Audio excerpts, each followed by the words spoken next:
టాలీవుడ్ ఇండస్ట్రీలో మంచి గుర్తింపును సొంతం చేసుకున్న దర్శకులలో మహీవి రాఘవ్ ఒకరు. ఈ దర్శకునికి క్రేజ్ అంతకంతకు పెరుగుతోంది. యాత్ర 2 సినిమాలతో పాపులర్ అయిన ఇతను ఏపీ ప్రభుత్వం 2 ఎకరాల స్థలం ఇచ్చిందంటూ సోషల్ మీడియా వేదికగా వార్తలు తెగ వైరల్ అవుతుండటం గమనార్హం. అయితే విమర్శలు పెరుగుతుండటంతో మహీవి రాఘవ్ స్పందించి క్లారిటీ ఇచ్చారు. రాయలసీమకు సినిమా ఇండస్ట్రీ ఏం చేసిందో చెప్పాలని మహీవి రాఘవ్ అన్నారు. రాయలసీమ కోసం నా వంతు ఏమైనా చేయాలనే ఆలోచనతో 2 ఎకరాల భూమిలో మినీ స్టూడియోను నిర్మించాలని అనుకున్నానని మహీవి రాఘవ్ కామెంట్లు చేశారు. సినిమా ఇండస్ట్రీలో రాయలసీమలో షూటింగ్లు చేయడానికి ఎవరూ ఆసక్తి చూపించరని మహీవి రాఘవ్ అభిప్రాయం వ్యక్తం చేశారు.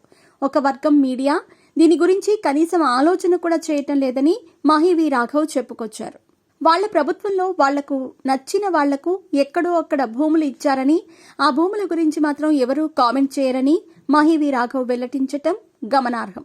నా ప్రాంతానికి ఏదో చేయాలని ఆశయం లేకపోతే నేను ఇతర ప్రాంతాల్లో స్థలం అడిగేవాడినని మహీవి రాఘవ్ చెప్పుకొచ్చారు. నా ప్రాంత అభివృద్ధి కోసమే మినీ స్టూడియో కట్టాలని అనుకుంటున్నానని ఆయన కామెంట్లు చేశారు.